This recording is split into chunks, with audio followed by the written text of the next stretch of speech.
రుజువు చేసుకోవాలి అంటే పైఎల్లి గారి దగ్గరికి పోయే స్వేచ్ఛ ఆనాటి చట్టంలో లేదు.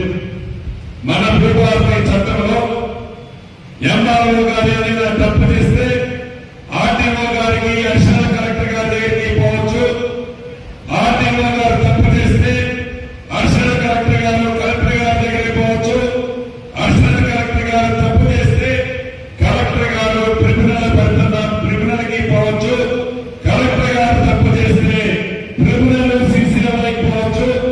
ఇంకా ఆ తర్వాత వారికి ఇబ్బంది జరిగితే కోర్టుకు పోయే అవకాశాన్ని కల్పించాం. అదే ధరణి చట్టంలో ఇటువంటి అవకాశాలు ఏమీ లేవు.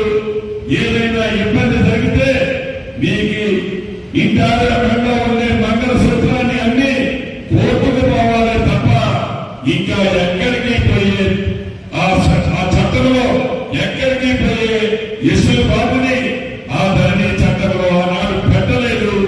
ఈనాడు ఈ భూభారతి చట్టంలో ఈ అంశాలన్నీ కూడా చేర్చాం.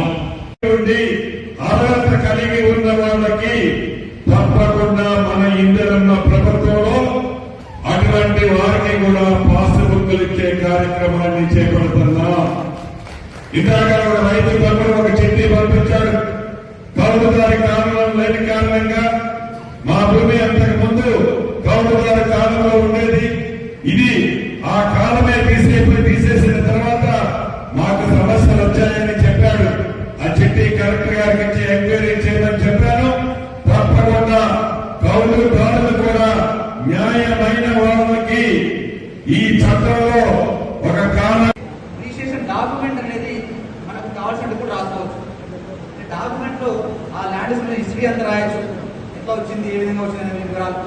ఇంతకుముందు ధరణిలో అది లేదు. ధరణిలో దాని మీద మనం తప్పు అన్ని సరి చేస్తాం.